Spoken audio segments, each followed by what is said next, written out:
Apocalipse capítulo 2, dos versos 1 ao 7. Nós vamos tratar nesta noite sobre esse texto, sob o tema A Mensagem de Cristo à Sua Noiva. A Mensagem de Cristo à Sua Noiva, com base nesse texto de Apocalipse capítulo 2, dos versos 1 ao 7. Diz assim a palavra do Senhor. Ao anjo da igreja em Éfeso escreve: estas coisas diz aquele que conserva na mão direita as 7 estrelas e que anda no meio dos 7 candeeiros de ouro. Conheço as tuas obras, tanto o teu labor como a tua perseverança, e que não podes suportar homens maus, e que puseste à prova os que a si mesmos se declaram apóstolos e não são, e os achaste mentirosos. E tens perseverança, e suportaste provas por causa do meu nome, e não te deixaste esmorecer.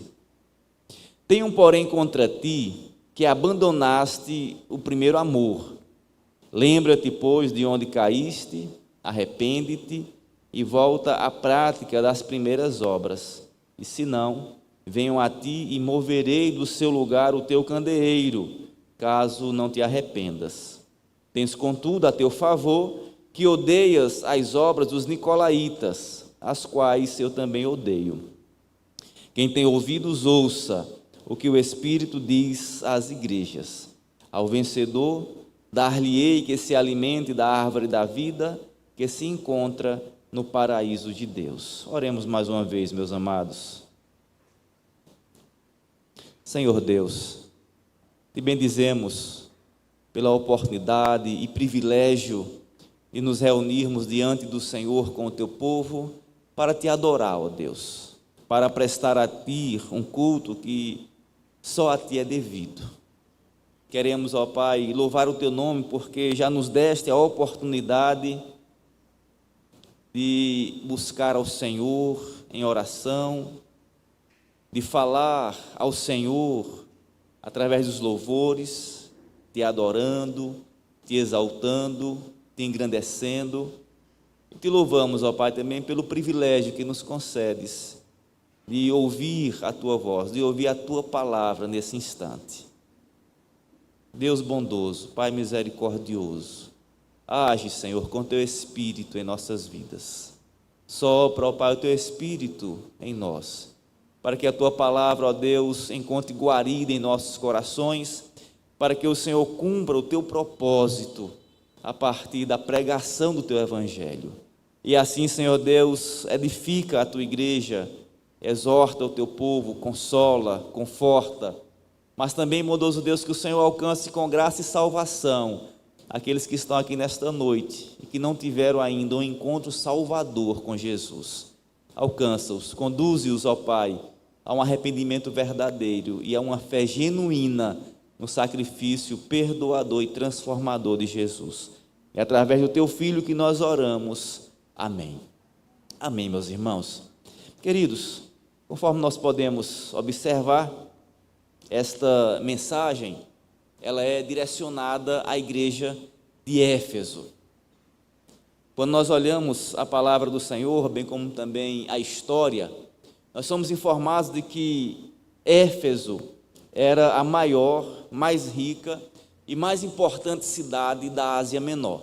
Era uma cidade importantíssima naquele contexto do primeiro século. Inclusive, ela era chamada de a Feira das Vaidades do mundo antigo. A cidade, ela tinha uma população imensa para aquela época. Já no primeiro século, Éfeso contava com cerca de 200 mil habitantes. Então era uma metrópole, era uma cidade grande, podemos dizer desta maneira. Éfeso ficava o mais importante, ou em Éfeso ficava o mais importante porto da Ásia Menor.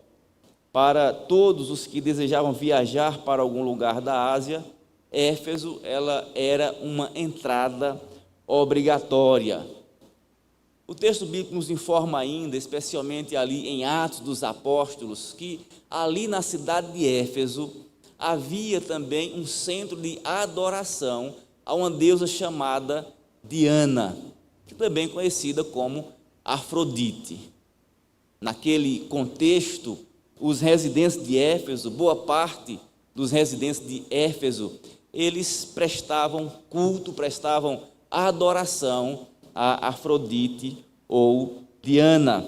Inclusive, naquele templo, haviam centenas de sacerdotisas que funcionavam como prostitutas cultuais, prostitutas sagradas. Éfeso era ainda uma cidade mística, cheia de superstição, e também servia como um centro de adoração ao imperador. Se os irmãos observarem direitinho o livro do Apocalipse, nós vamos perceber que um dos problemas, uma das lutas enfrentadas pelas igrejas da Ásia Menor, era justamente a recusa de adorar ao imperador. O imperador da época era Domiciano, e Domiciano ele exigia a adoração como se fosse Deus.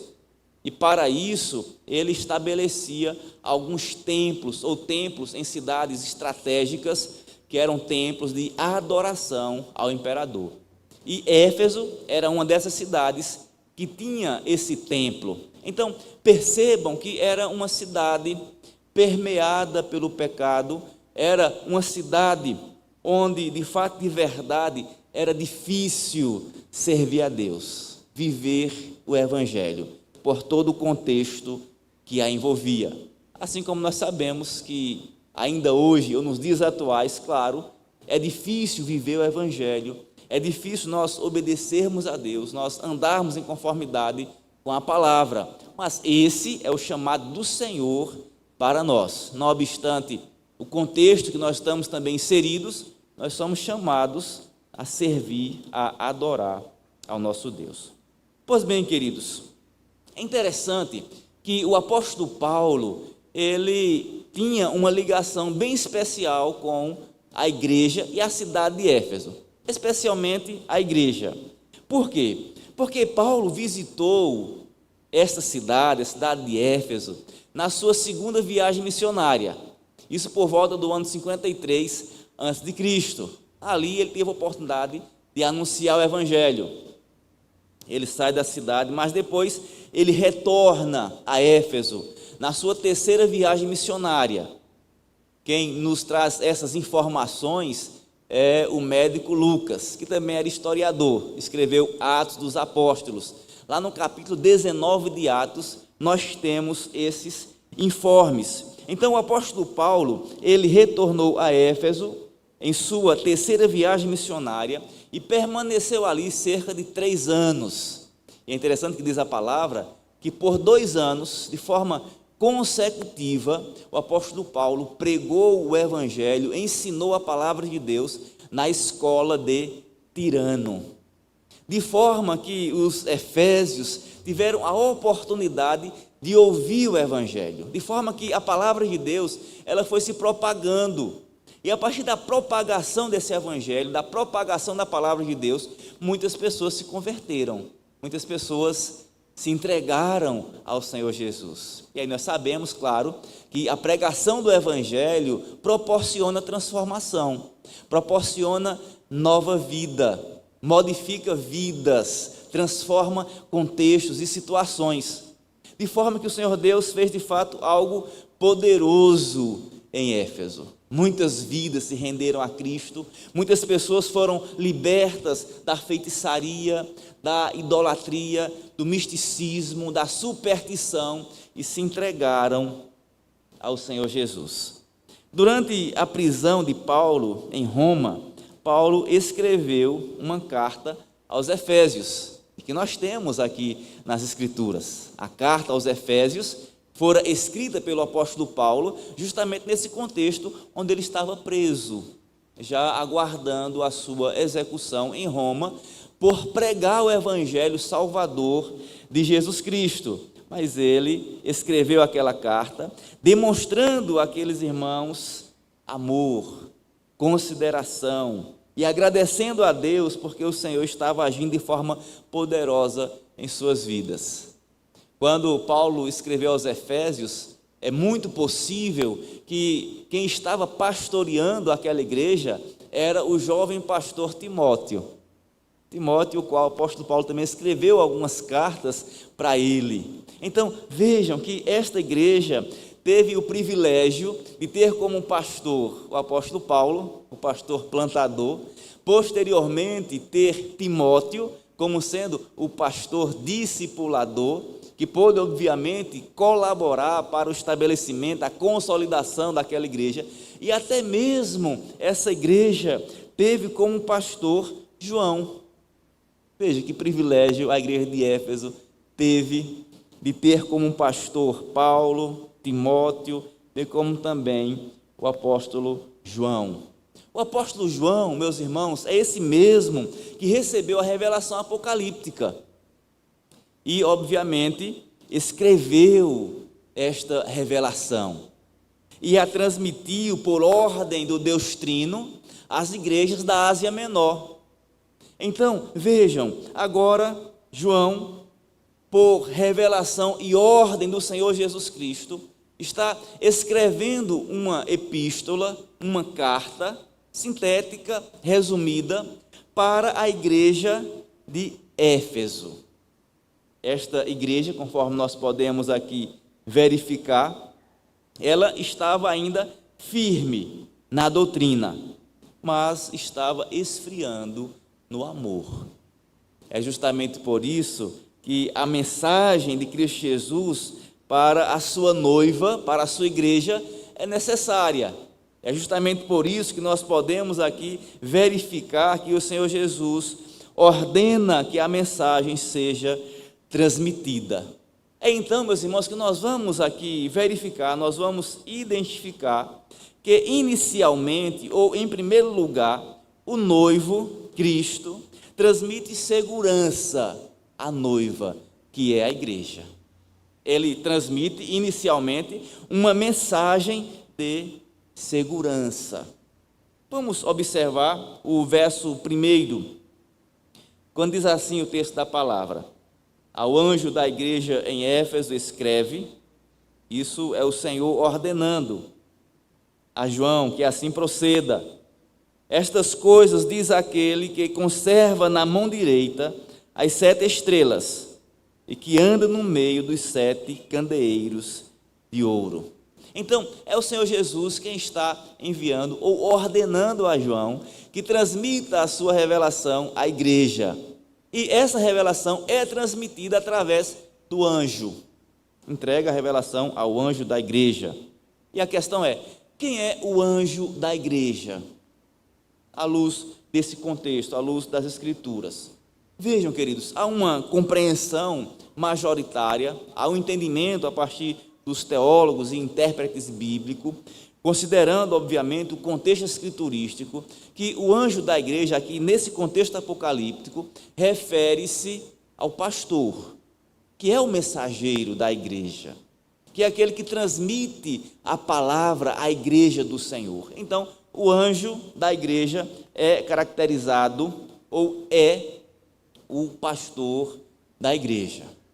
E o Senhor Deus ordena que entregue esta mensagem ao pastor para que ele transmita a mensagem à igreja. E nessa mensagem, o Senhor Jesus, ele apresenta-se como aquele que está presente, como aquele que está agindo no meio da igreja. Ele age no meio do seu povo. Percebam, queridos, ele não apenas está no meio dos candeeiros, mas ele também anda no meio dos candeeiros. Os candeeiros é uma linguagem metafórica para referir-se à igreja do Senhor. A igreja deve ser como candeia, ela deve iluminar.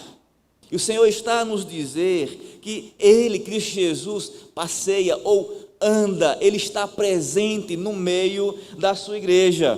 E claro, meus amados irmãos, que esta mensagem da presença manifesta de Cristo no meio da sua igreja deveria proporcionar ao seu povo segurança, alegria, satisfação, convicção de fé, desejo de cada vez mais adorar a Cristo, exaltar a Deus, aquele que está no meio da sua igreja, aquele que anda entre os 7 candeeiros, aquele que anda no meio da sua igreja. A presença manifesta de Cristo traz segurança a esta igreja, a igreja do Senhor. A presença manifesta do Salvador proporciona transformação, conduz a igreja a uma adoração genuína, verdadeira, porque nós temos a compreensão, meus amados irmãos, que o nosso Cristo, Ele não está distante, Ele não está simplesmente no trono, Ele não é apenas transcendente, mas Ele é imanente, Ele está no meio da sua igreja, Ele age no meio do seu povo, Ele é aquele que de fato nos protege, é aquele que nos guarda, é aquele que nos concede segurança. Cristo está conosco, Cristo está com a sua igreja, e a igreja de Éfeso precisava ter essa compreensão. A noiva devia entender essa verdade, o noivo está com ela, transmite-lhe segurança. Mas vejamos, meus amados irmãos, que o noivo, ele elogia as virtudes da sua noiva. Cristo elogia as qualidades, as virtudes da sua igreja. Esta igreja de Éfeso, ela tinha sim virtudes, qualidades, adjetivos. Se nós observarmos os versos 2, 3 e 6, nós vamos perceber, nós vamos ver o noivo, o Senhor Jesus, elogiando a sua noiva, aquela igreja, porque ela era fiel na doutrina. Era uma igreja que tinha uma ortodoxia adequada, verdadeira. Era uma igreja fiel na doutrina. E é interessante, conforme nós já afirmamos, de maneira rápida, que a igreja de Éfeso era cercada por perseguição. Eles viviam sendo provados. Eles estavam envoltos, ou circundavam aquela igreja, muitas heresias, cultos idólatras, pagãos. Mas percebam, queridos, que a igreja ela permanece firme na palavra, firme no evangelho. Conforme disse, era uma igreja fiel na doutrina. A igreja de Éfeso, ela tinha discernimento espiritual. Ela tornou-se, inclusive, intolerante para com as heresias, intolerante para com grupos heréticos. E o Senhor Jesus cita aqui o grupo dos nicolaítas. E o que ensinava os nicolaítas? Eles traziam ensinamentos, queridos, libertinos, ensinamentos onde transmitia para a igreja que era possível servir a Deus e servir ao mundo. Era possível viver para Cristo, mas também viver na prática deliberada do pecado.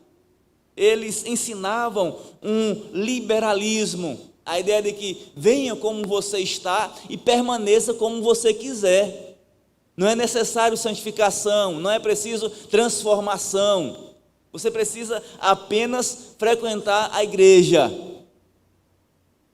E os irmãos de Éfeso, eles foram corretamente intolerantes para com aquele grupo de nicolaítas, que eram relaxados do ponto de vista moral, frouxos do ponto de vista da conduta, da santificação em relação ao Senhor. Então, os efésios, eles resistiram aos nicolaítas, e por isso, claro, eles foram elogiados pelo Senhor, porque o Senhor diz: eu também reprovo as obras dos nicolaítas, tais como vocês fazem.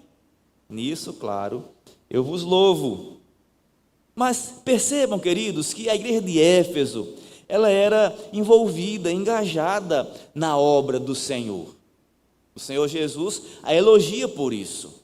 Era uma igreja laboriosa, que evidenciava trabalho. Era uma igreja não apenas teórica, mas que agia. Os seus membros eram sim engajados, agiam no intuito de querer e buscar fazer a obra do Senhor.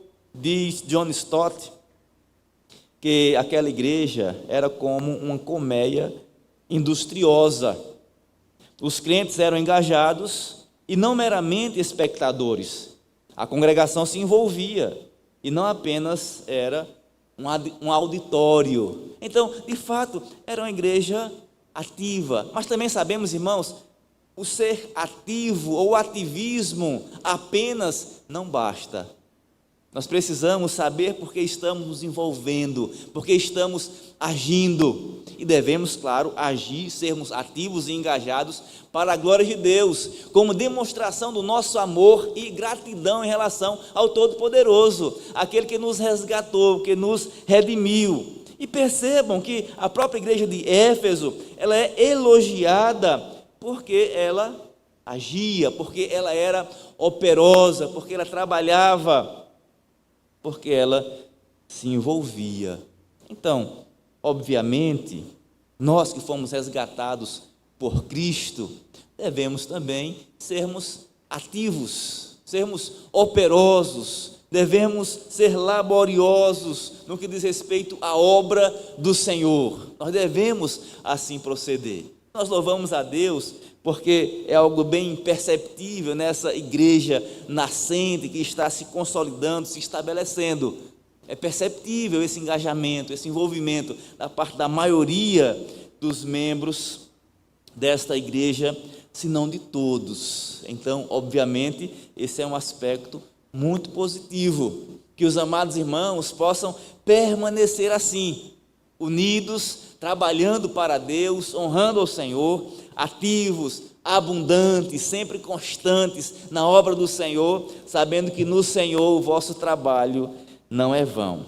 Uma outra característica elogiada por Cristo em relação a esta igreja é que a mesma era uma igreja perseverante nas tribulações. A igreja de Éfeso, meus irmãos, enfrentava tribulações, enfrentava perseguições.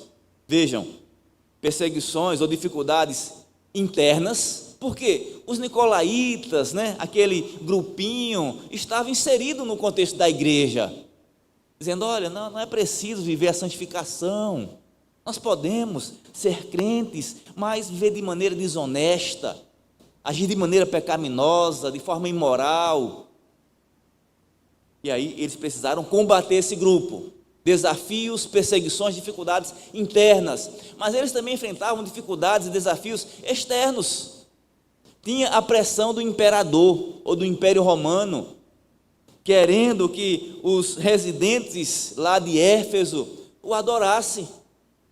Tinha a pressão da própria população idólatra. Por que vocês adoram apenas um Deus, quando podemos adorar vários deuses, quando podemos ser idólatras, politeístas? Porque esse Deus é exclusivo. Então, vejam, irmãos, eles enfrentavam dificuldades, eles enfrentavam problemas, lutas, perseguição, mas esses crentes de Éfeso, eles estavam prontos a enfrentar essas provações, essas lutas, por amor a Cristo, ou pelo Evangelho, em nome das suas convicções. Eles não esmoreciam, eles permaneciam fiéis. E sabemos, queridos, que esse é o desafio nosso, é o desafio da igreja de Cristo, diante das perseguições, das tentações para abandonar o Evangelho, tentações para transigir, para pecar, para renunciar à palavra de Deus, para assimilar esse ensino dos nicolaítas, que nos dias atuais se apresenta como a hipergraça. Ou seja, se o Senhor Deus manifestou-se em mim e me salvou, então eu posso viver no pecado, porque a graça será ainda mais abundante em mim. Vejam, são concepções e desafios e perseguições que a igreja de Cristo sofre e que, portanto, nós somos desafiados a permanecer firmes em Cristo, a servir a Deus, não obstante essas lutas, não obstante essas dificuldades. Mas percebam que, em terceiro lugar, o noivo Cristo repreende a sua noiva pelo esfriamento em relação ao seu amor. Era uma igreja ortodoxa, nós vimos, mas ela tinha uma deficiência. Ela estava desconectada de uma prática piedosa e obediente a Cristo em um aspecto. Ele diz que o amor estava esfriando e que, portanto, ela precisava voltar à prática das primeiras obras. E o Senhor Jesus a repreende por isso. E a questão é, meus amados irmãos, como é que a igreja ela pode perder, ou o primeiro amor pode se esfriar?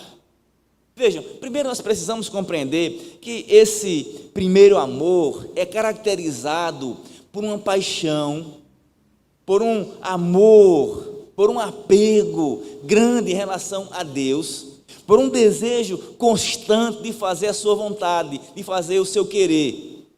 E esse amor em relação ao Senhor, ele vai desembocar em práticas que honram a Deus, que glorificam ao Senhor. E especialmente na prática da evangelização, da proclamação do Evangelho, do testemunho de Cristo Jesus em relação àqueles que não conhecem ao Senhor.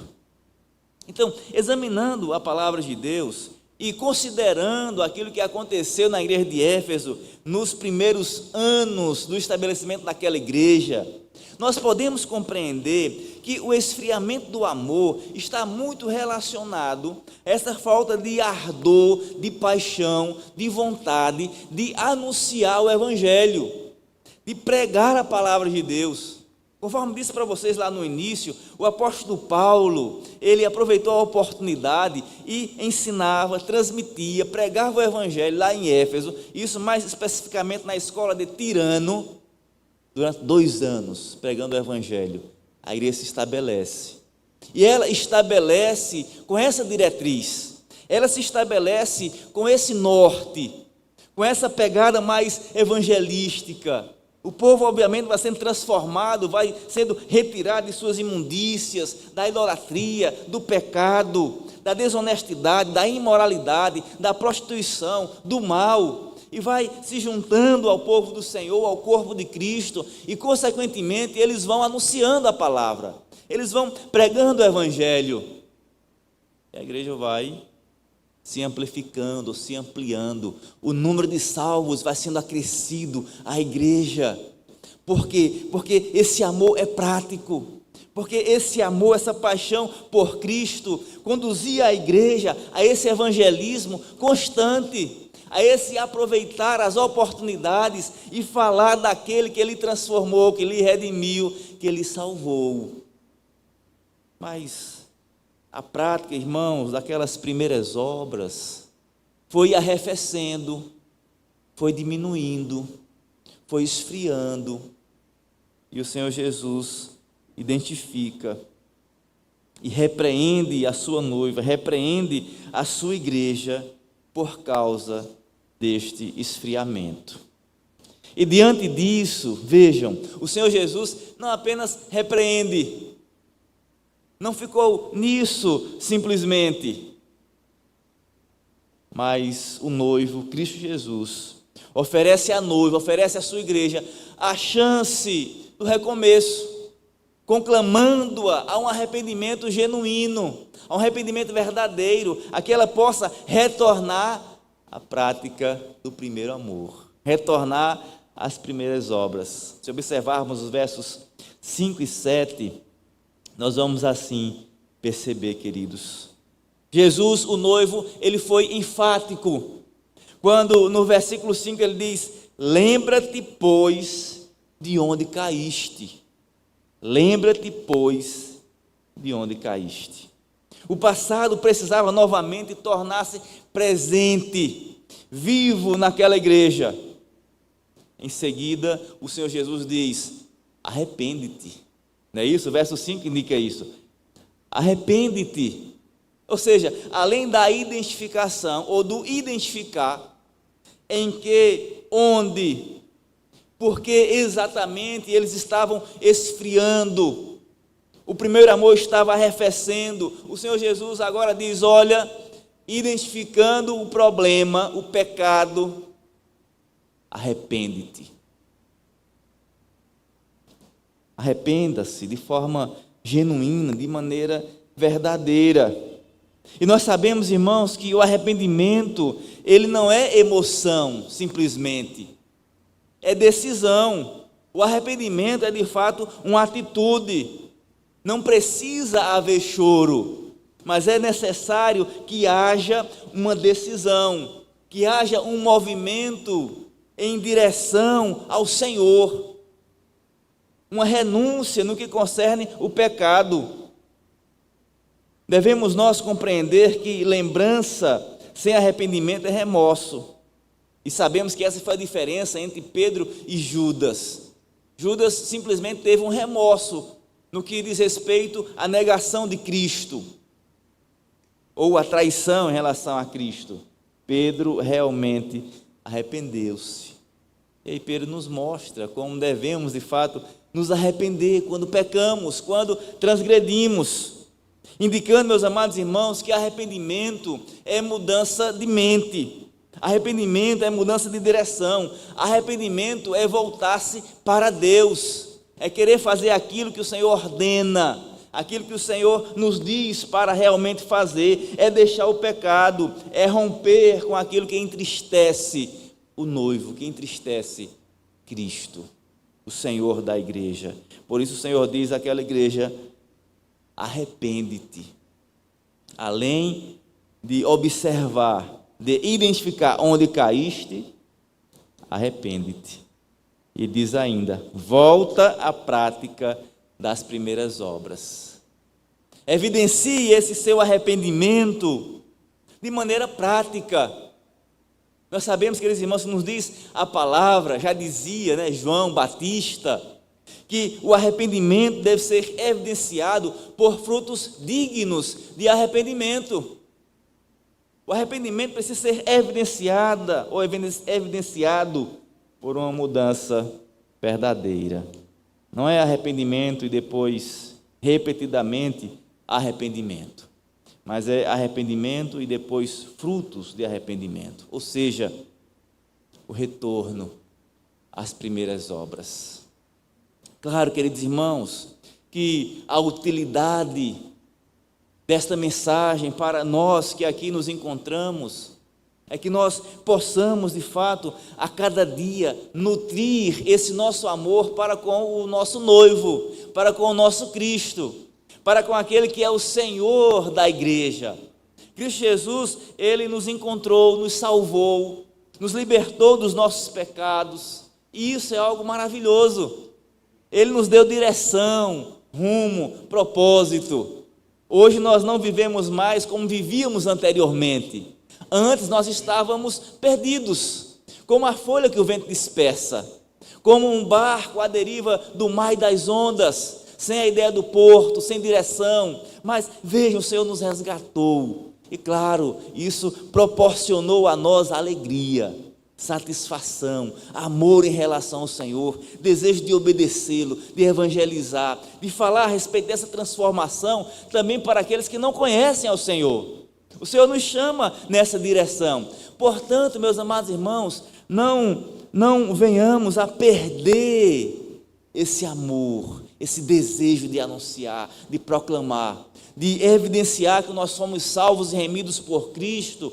E, portanto, nós devemos anunciar com o coração grato, cheio de amor por aquilo que Ele fez por nós.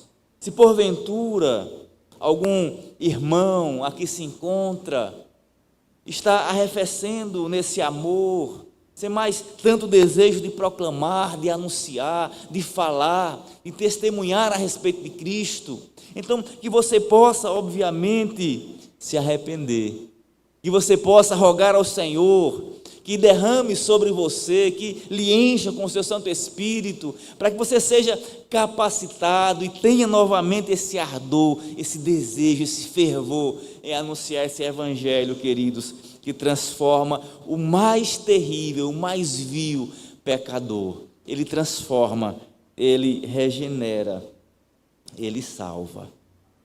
Perceba, meus amados irmãos, que há uma solene advertência da parte de Cristo em relação à igreja de Éfeso. Ele diz: arrepende-te, senão venho a ti e removerei do seu lugar o teu candeeiro. Se a igreja de Éfeso não se arrependesse, não se voltasse de fato para o Senhor, ela seria removida. Se ela não voltasse à prática das primeiras obras, ela seria, obviamente, removida, conforme o Senhor diz. Mesmo porque, meus amados irmãos, candeeiro, ele é feito para brilhar. Já disse o Senhor Jesus, se ele não brilha, ele é inútil, tornou-se vão, debalde, desnecessário. A igreja, ela não tem luz própria, ela reflete a luz de Cristo. E a igreja do Senhor Jesus é chamada para brilhar, refletindo a luz de Cristo neste mundo que está em trevas, neste mundo que vive no pecado, que está em confusão, que não tem direção, que está totalmente frustrado. A igreja de Cristo, como candeeiro, ela é chamada para brilhar em meio às trevas. Que nós possamos, meus amados irmãos, brilhar em meio às trevas, refletindo a luz de Cristo, iluminando outras vidas com a mensagem salvadora e transformadora desse Evangelho. Vejam, queridos, no meio da igreja, ou na igreja do Senhor, sempre haverá um remanescente que é fiel.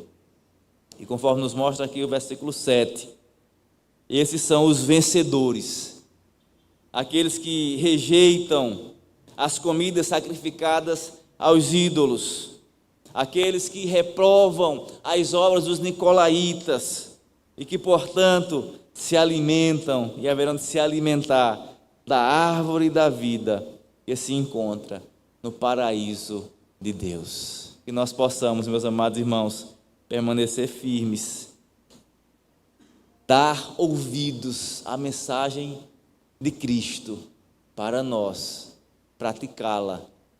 Que nós possamos de fato andar conforme o Senhor nos ordena e dia a dia estarmos transmitindo esse evangelho da salvação, que evidencia, que demonstra que de fato nós amamos ao Senhor, nós amamos o nosso Cristo, o nosso Redentor, o nosso Salvador. Amém. Fiquemos em pé, meus amados.